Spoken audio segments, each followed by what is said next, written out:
자, 오늘 교재 149페이지 부동산 실명법부터 검토를 하겠습니다. 실명법은 민법 파트에서 역시 하나의 이슈가 되고 있고요. 그다음에 공인중개사법에서도 작년에 한 문제가 구성이 됐던 바가 있습니다. 그래서 자, 일단은 실명법이 크게 이제 세 가지 쟁점으로 구성이 되게 됩니다. 그래서 제일 먼저 나오는 것이 적용 배제라고 하는 개념이 나오게 될 것이고요. 자, 이 얘기를 하려면 그 얘기부터 시작을 해야 돼요. 자, 우리가 등기부의 내용하고요. 그다음에 실체 관계가 불일치한다라고 하면 무효인 등기라고 이제 해석을 해야 될 테고, 이 무효인 등기에 대해서는 기본적으로 무효가 되게 되면 말소 등기 문제로 해결을 해야 된다. 이게 기본 전제가 되겠습니다. 자, 근데 이제 실명법 관련해서 문제가 됐던 것 중에 하나가 실권리자와 등기 명인이 다름에도 불구하고 이것을 특별히 유효한 것으로 해석을 하는 사례가 있다. 그게 이제 양가상신 이렇게 전제를 했었죠. 그래서 양도담보, 가등기담보, 상호명의신탁, 신탁법상 신탁이라고 하는 거, 양가상신이라고 하는 것은 소위 실명법의 적용이 배제가 된다 해서 양가상신은 외우실 수는 있고요. 제일 중요한 포인트는 적용을 하지 아니한다라고 하는 거. 적용을 하지 아니한다. 그래서 다시 갑니다. 실권리자하고요. 그 다음에 등기부의 내용이 불일치하게 되면 기본적으로 무효로 보게 된다. 이게 이제 기본 원칙인데, 실명법의 적용을 배제한다는 얘기는 실권리자와 등기 명인이 다름에도 불구하고 이것을 유효한 등기로 인정을 하는 제도를 가리켜서, 것을 가리켜서 양가상신이라고 이렇게 합니다. 그래서 양도담보, 가등기담보, 상호명의신탁, 신탁법상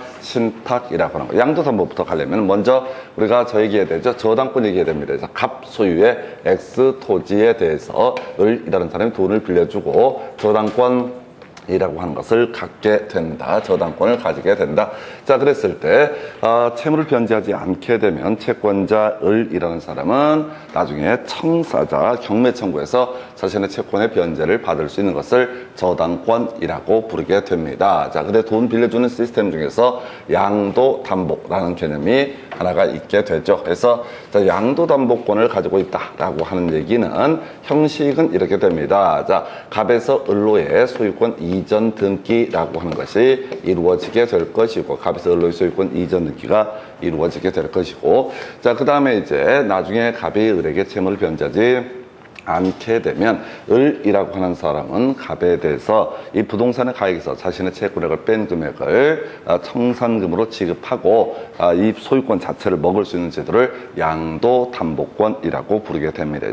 그래서 양도담보권, 소멸 사유 같은 건 당연히 이렇게 되겠죠. 채무의 변제가 있으면 양도담보권은 소멸하게 될 것이다. 이런 거 있겠고, 목적물의 멸실 등이 있어도 양도담보권은 소멸을 하게 된다. 뭐 이런 제도가 하나가 있고요. 그 다음에 가등기 담보권이라고 해서 갑소유의 X 부동산에 대해서 을이라는 사람이 가등기 담보권을 가지고 있다라고 이렇게 얘기하면 얘는 형식 자체가 X 부동산에 대해서 자, 지금 누구지? 을명의 담보 가등기라는 것을 설정을 하게 됩니다. 그래서 그냥 가등기를 하나 설정을 하게 될 것이고요. 담보 가등기 설정이 있게 되면은 자, 이 을이라는 채권자는 채무자 갑이 채무를 변제하지 않았을 때 양도담보권하고 똑같이 취급해서 부동산의 가격에서 뭘 빼야 돼? 바로 자신의 채권을 뺀 금액을 청산금으로 지급하고 아예 소유권을 가질 수도 있다. 이게 이제 하나의 방법. 이걸 우리가 귀속청산이라고 부르게 될 것이고요. 그리고 또 하나 이슈가 되게 되는 것이 이런 게 존재하게 되죠.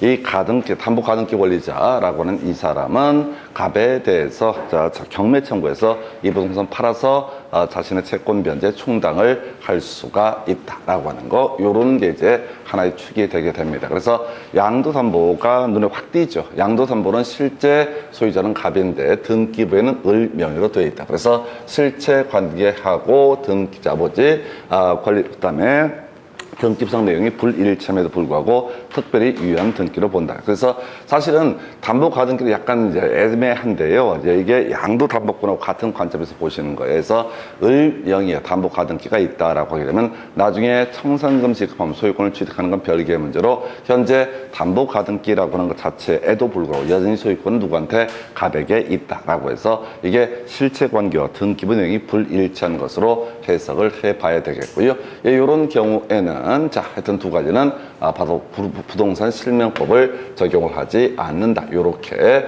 보셨고요. 그 다음에 이제 상호 명의신탁이라고 해서 구분 소유적 공유 관계라는 개념이 있죠. 자, 요거는 우리가 이제 민법 파트에서 아마 공부를 정리했었으니까 가위 가서 간단하게 설명을 해드리도록 하겠습니다. 물권법 파트가 되게 될 것이고요. 공유라고 해서 교재 기준으로는 몇 페이지에 나와 있냐면 그렇게 되어 있습니다. 74페이지 가서 보시게 될 텐데, 이 74페이지 보기에 앞서서 공유라는 개념부터 먼저 봐야 되죠. 그래서 등기부의 지분 형태로 소유권이 표시가 되어 있는 것을 공유라고 이렇게 얘기를 합니다. 그래서 이 공유자 지분 처분의 자유가 있게 될 것이고요. 그리고 또 하나 이슈가 되게 되는 것이 바로 공유물의 분할 청구를 할 수 있는 것을 공유라고 이렇게 부릅니다. 그래서 자, 논리 구조가 이렇게 가는 거죠. 자, 단독 소유에 대해서 공유라고 하는 것, 공유라고 하는 것은 등기부의 그 권리라고 하는 것이 어떻다? 지분 형태로 등기부에 표시가 되게 된다라고 하는 게 하나가 있겠고, 또 하나가 이제 분할 청구를 할 수가 있다. 이게 이제 기본 구조가 되는데, 구분 소유적 공유 또는 이제 상호 명의신탁 같은 얘기가 되는데요. 얘는 구분 소유적 공유 또는 상호 명의신탁이라고 하는 개념은 자, 지분이 표시가 돼 있습니다. 그래서 외곽에서 보게 되면 마치 공유처럼 착각을 할 수가 있을 테고요. 근데 실체 관계라고 하는 것은 단독 소유처럼 취급하게 되는 것을 상호 명의신탁, 구분 소유적 공유라고 부르게 됩니다. 예를 들면 이런 식이야. 어떤 토지에 대해서 갑이 60%의 지분을 가지고 있고 을이 40%의 지분을 가지고 있다라고 전제를 합니다. 자, 그럼 이제 원래 각 공유자 지분 비율에 따라서 공유물을 사용할 수 있다. 이런 논리로 가야 되는데, 실제로 보니까 이 1000평 중에서 600평은 갑이 배타적으로 사용하고 있고 400평에 대해서는 을이 배타적으로 사용하고 있는 관계. 그래서 등기부에는 공유로 등기가 되어 있지만 실체 관계는 단독 소유처럼 활용을 하고 있는 것을 구분 소유적 공유 또는 상호 명의신탁이라고 얘기를 합니다. 그래서 그 자료 이제 보시게 되면 그렇게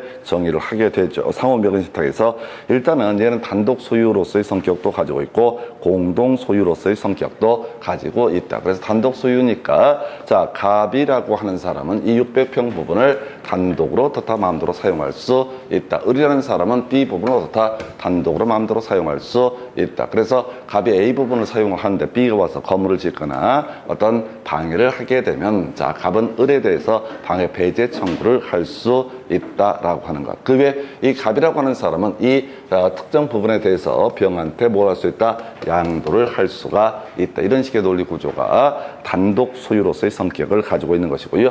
한편 공동 소유로서의 성격도 가지고 있다. 그래서 공동 소유로서 성격을 가지고 있다는 얘기는 병이라는 사람이 이 문제의 토지에 대해서 A 부분에 대해서 사용했을 때 이 을이라는 사람도 바로 공유자 입장에서 방해 배제 청구를 할 수 있다라는 개념이 하나가 될 테고요. 그리고 또 하나가 분할 청구라고 하는 것을 할 수 있다. 이걸 우리가 구분 소유적 공유 이런 식으로 얘기를 하게 되죠. 구분 소유적 공유 또는 상호 명의신탁이라고 얘기를 합니다. 그래서 이것도 지금 등기부의 내용에서는 뭐라고 공유라고 표시가 되어 있지만 실체 관계는 일부는 단독 소유적 성격을 가지고 있다. 그래서 실체 관계와 등기부의 내용이 불일치하고 있는 상태가 되겠다. 그럼에도 불구하고 다 이 등기는 유효한 등기로 보게 된다. 이게 이제 신탁과자 상호 명의신탁이라는 개념이 되게 될 것이고요. 그러면 하나 더 기억하실 것이 신탁법상 신탁이라고 하는 거.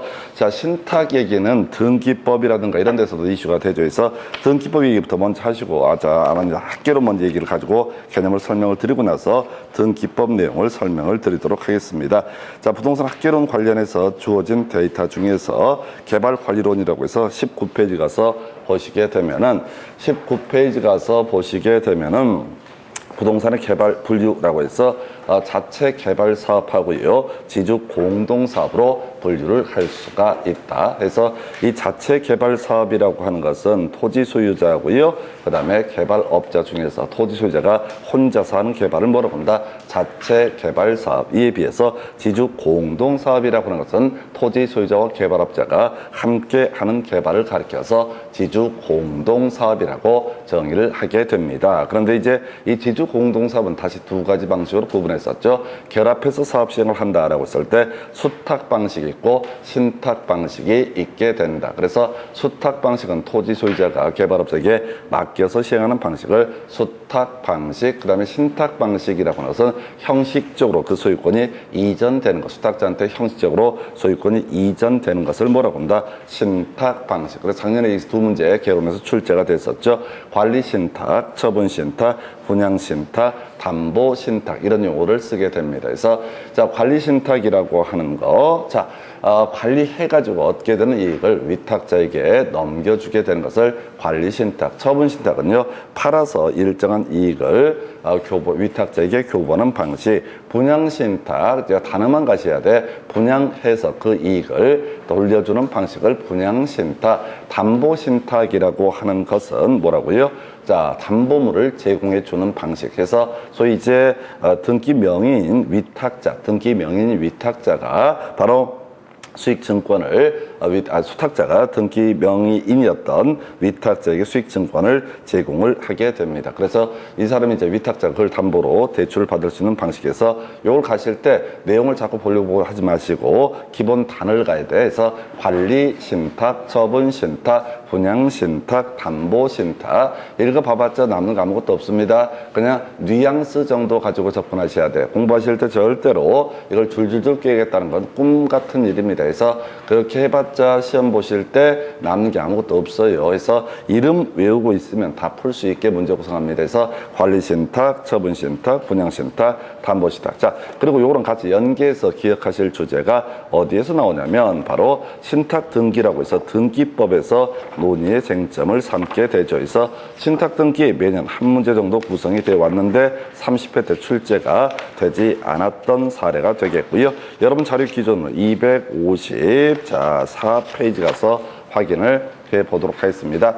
자, 신탁 등기할 때는 이렇게 설명을 드렸습니다. 하합주 이렇게 외워달라고 그랬어요. 신탁 등기는 뭐라고요? 하합주라고 해서 신탁 등기는 뭐라고 그랬어? 하합주라고 해서 술 이름 같다고 그랬어요. 하합주라고 하는 거. 그래서 먼저 하합주에서 먼저 등기 신청 얘기부터 간단하게 체크하겠습니다. 그래서 자, 일단 맡아둔다라는 식의 취지의 등기를 뭐라고 한다? 신탁 등기라고 부르게 된다. 신탁 등기라고 부르게 된다. 그래서 자, 첫 번째 이슈, 수탁자가 어떻다? 단독으로 등기 신청한다. 그다음에 소유권 이전 등기 등과 동시 신청을 하게 된다. 그리고 또 하나 뭐라고요? 일괄해서 신청한다. 그래서 이제 출제 포인트가 되는 것은 일괄해서 신청하면 어떻다?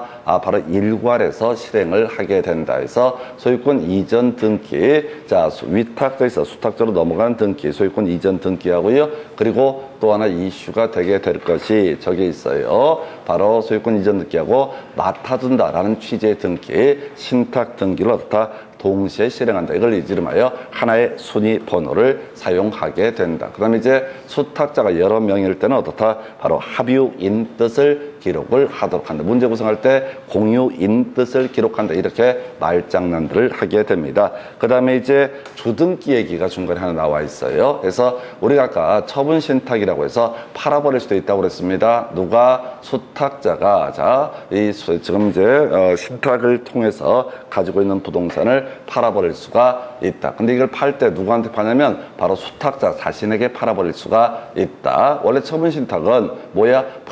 팔아서 이익을 돌려주는 것을 처분신탁으로 했으니까 그러면 이제 파생되는 문제가 뭐가 됩니까? 이렇게 지금 이제 거기 표현은 뭐 그런 거 나와 있잖아요. 고유재산, 신탁재산. 그래서 이때 고유재산은 수탁자의 재산을 얘기하게 되는 것이고요.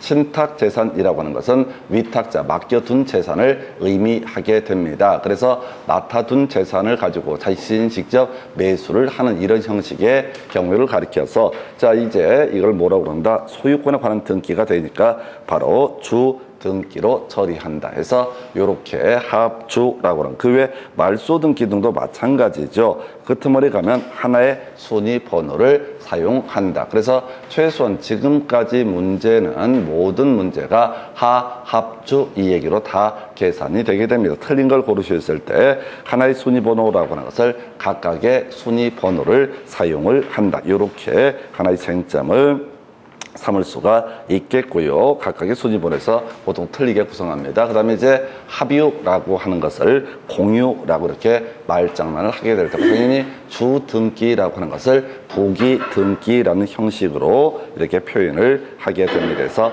하합주라고 하는 거, 하합주라고 하는 거, 요게 기본 구조가 되겠습니다. 지금 보니까 신탁 등기는 지금까지 모든 문제가 하합주라고 해서 뭐 술 이름이라고 하나 생각하셔도 좋을 것 같아서 하합주라고 하는 거. 자, 그래서 다시 돌아와서 뭔 얘기에다가 실명법에 관한 내용을 가지고 설명을 드리다가 여기까지 왔네요. 해서 다시 실명법의 기본 구조라고 해서 실명법의 적용 페이지라고 해서 교재 149페이지 내용 설명드리다 옆으로 썼습니다. 그래서 자, 다시 갑시다.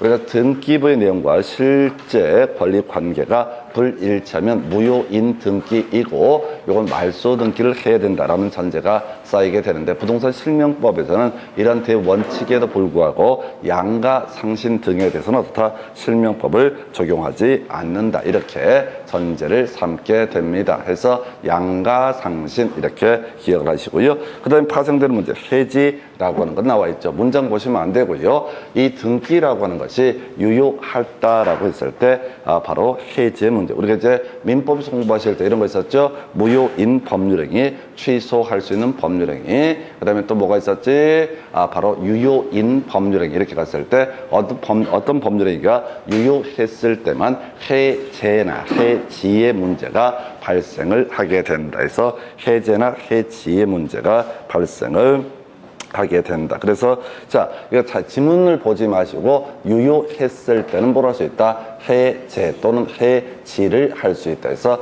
해제라고 하는 것은 쌍무계약 등에 있어서 일방 당사자의 귀책 사유 있는 채무 불이행이 있게 되면 이때 하는 게 뭐가 됩니까? 이런 것을 가리켜서 해제라고 해서 나중에 손해배상 문제와 연계가 되게 될 것이고요.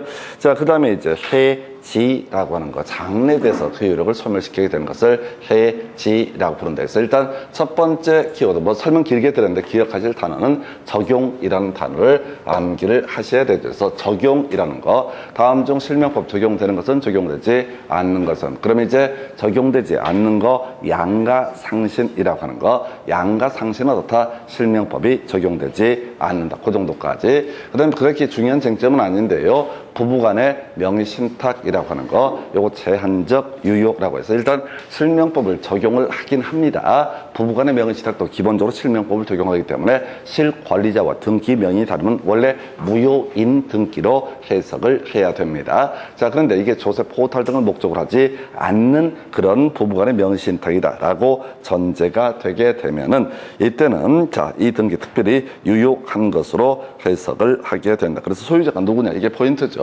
명의신탁에서는 그저 모든 얘기가 소유자가 누구냐 이렇게 가야 될 거예요. 그래서 자, 이런 지금 부부간의 명의신탁이고 소위 제한적 유효로 인정이 된다고 했을 때 자, 소유자라고 하는 것이 여러분 자료 보시게 되면 대내적 소유권은 누구한테 있고 신탁자, 대외적 소유권은 누구한테? 수탁자에게 있게 된다. 그래서 모든 얘기의 시작, 자, 우리가 이제 실명법에서 소유자가 누군지를 찾았으면 항상 거기서 파생되는 주제가 소유자가 가지고 있는 권리, 소유권에 대한 물권적 청권이라는 개념이 나오게 됩니다. 그래서 항상 문제의 핵심 이슈는 두 가지예요.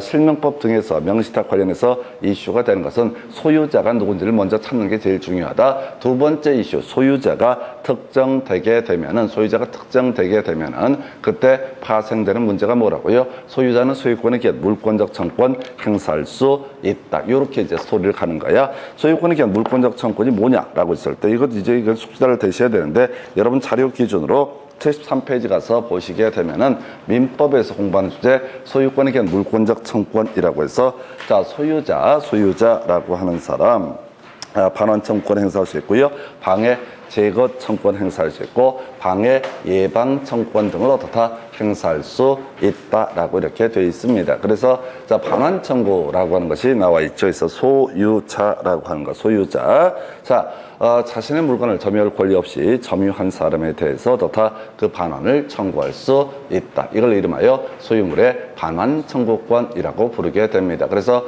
내 토지 위에다 불법적으로 누가 건물을 지어놨다 그러면 야야 토지 돌려줘라고 하는 걸 이걸 뭐라고 한다? 있다. 소유물의 반환 청구권 또는 불법적인 이 건물을 매수한 사람이 뭐 점유등을 하고 있다 했을 때 토지 돌려줘라고 하는 것이 뭐가 된다? 반환 청구권. 그래서 작년 민법에서 나왔던 주제가 소유자는 소유권에 기한 소유물에 대해서 정당한 권원 없이 점유한자에 대해서 반환 청구권 행사할 수 있다. 이렇게 이제 가게 되면은 이에 대응해서 자 소유자가 아닌 사람은 반환 청구권 행사할 수 없다. 그래서 어떤 토지에 임차인이 있다고 하면 이 사람은 이제 소유자가 아니란 얘기고요. 그래서 불법적으로 이 토지를 점유한 사람에 대해서 임대인을 대위해서 소유물의 반환 청구권 행사할 수 있다. 이건 뭐냐면 임대인에게 이 목적물을 돌려달라고 얘기하는 거, 이게 대위 행사라는 개념이 되게 된다. 좀 어려울 수 있는 것이 방해 제거 청구라고 해서 사용 수익 권능에 관한 방해 배제 청구하고요. 처분 권능에 관한 방해 배제 청구, 방해 제거 청구 같은 용어입니다. 요거 행사할 수 있다 해서 다시 이제 통째로 외워버려야 되지. 자, 내 땅 가지고 있는데 어떤 놈이 불법적으로 건물을 축조를 했다. 그랬을 때 아까 토지를 돌려달라고 얘기하게 되면 이건 반환 청구의 문제가 될 테고 건물을 철거해달라고 하는 거 이것은 방해 제거 청구의 한 유형이 되게 된다. 또 불법 건축물에 대해서 매수인에게 불법 건축물의 매수인, 이거 뭐냐면 지금 이제 건물을 불법적으로 축조한 사람, 이 사람이 원시 취득해서 소유권 가지고 있다. 법률 행위에 따른 부동산 물권 변동은 등기해야지 효력이 발생한다. 근데 미등기 건물이니까 건물에 대해서 소유권 이전기를 못 해준 사안입니다. 현재 이 불법 건축물을 매수한 사람입니다. 그럼 이 사람에 대해서도 건물의 철거를 청구할 수 있다. 한편 임차인처럼 소유자가 아닌 사람에 대해서는 퇴거를 청구할 수 있다. 그리고 이제 계속 하는 얘기가 불법적인 등기가 있게 된 무효인 등기가 있으면 어떻다? 등기 말소를 청구할 수 있다. 이게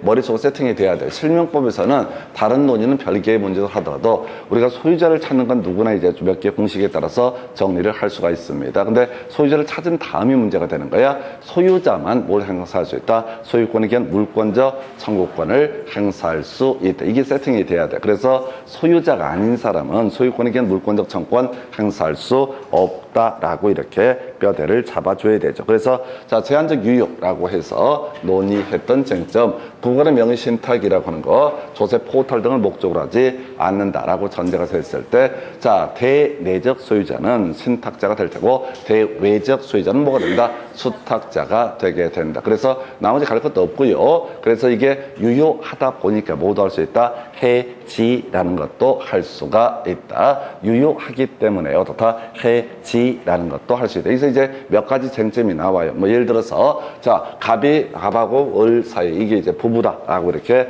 전제가 됐을 때 자 지금 이제 명의신탁을 해놨습니다. 그리고 조세 포탈 등을 목적으로 하지 않게 됩니다. 그래서 이 사람이 이제 남편이고 이 사람이 부인이라고 전제를 했을 때 을명의로 등기가 돼 있다라고 했을 때 이때 뭘 주장을 할 수 있다고요? 이 부인되는 자 명의수탁자의 경우는 신탁자에 대해서 소유권을 주장할 수 없다. 그래서 파생되는 것이 만약에 을이 이 토지에다가 건물을 축조했다 할지라도 관습상 법정지상권은 성립하지 않는다. 왜? 관습상 법정지상권은 토지와 건물이 동일한 소유에 속해 있을 때 나중에 일정한 사유가 있어서 토지 소유주권과 건물 소유권이 달라지게 됐을 때 건물 소유자가 계속해서 그 토지를 이용할 수 있는 권리를 관습상 법정지상권이라고 부르게 됩니다. 그래서 이런 사람은 뭐야? 관습상 법정지상권 성립하지 않는. 근데 이런 거 다 사이드 지문이야. 이 파트에서는 그저 소유자가 누구냐. 그래서 만약 이 토지에 대해서 제3자 병이 불법적으로 침해를 해왔다 했을 때